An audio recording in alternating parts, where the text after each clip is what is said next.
Hi guys, and welcome to another episode of Kabir Considers. In this video, I'm going to react to Jim Gaffigan, The Only Thing I Like About Being Alive. Now, this should be an interesting one because, it's such a provocative title. Surely there's more things than one that you like about life. But I'm sure it's going to have a comedic twist, obviously, because he's a comedian, quite a funny comedian too. So yeah, this should be an interesting one. Let's do it. It's amazing how our attitude on alcohol changes, right? Because even as a teenager, you know it's wrong. You're like, I don't like the taste of it, but I want to look cool.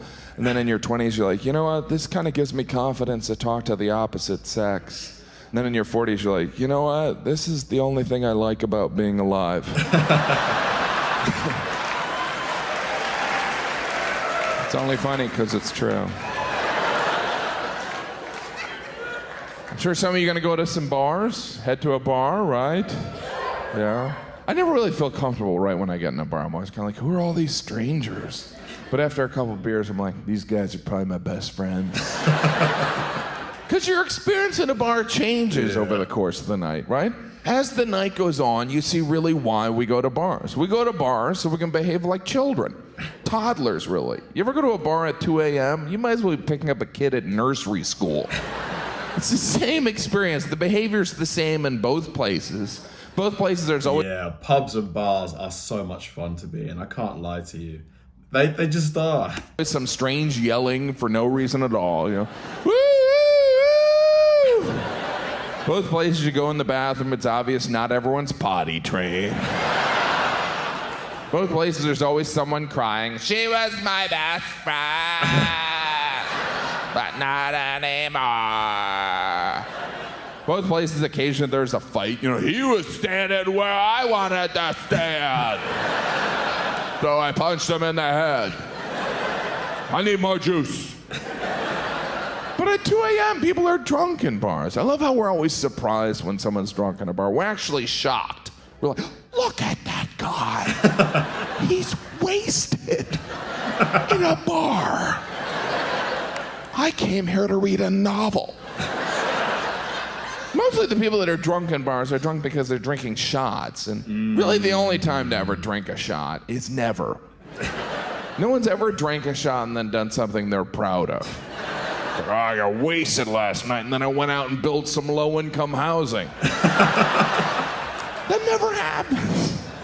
You always wake up the next day and you're Yeah, shots, they're so much fun to do at the time, but then 10 minutes later, you're like... like, I need a new identity. Maybe 2 of them. Because if you're drinking shots, it's either your birthday or you're trying to forget you were ever born.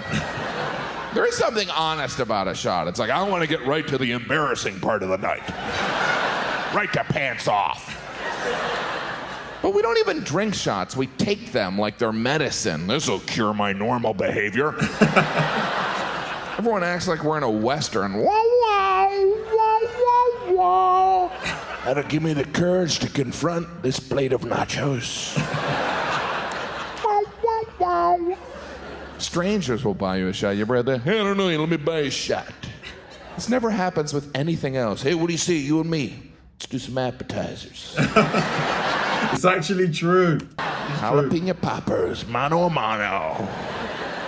You gotta turn that shot down before they get it poured, because once it's poured, they act like you're rejecting a sweater they crocheted you. You know how hard I worked on this?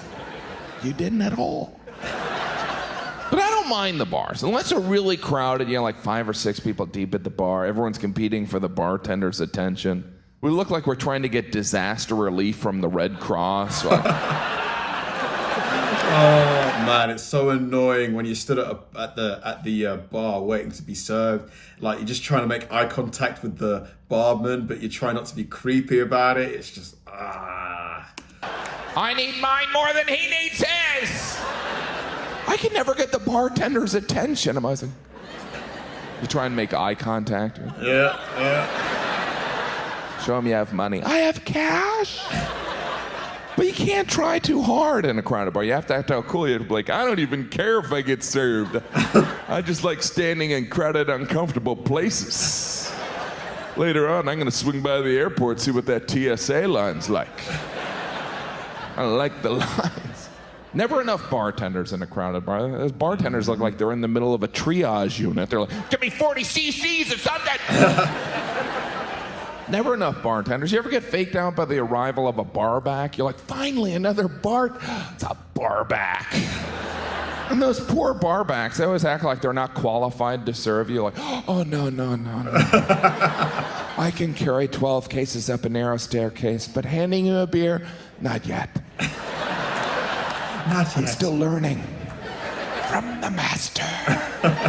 Because in a crowded bar, the bartender is the master, right? All the authority goes to that. Some of them act like they're not even obligated to serve you. They're like, I don't know what I'm gonna do with all this booze. Maybe I'll just pour it out and make a puddle. And we fall for it. We're like, well, it's either deal with this guy or make it in our bathtub at home. Damn prohibition.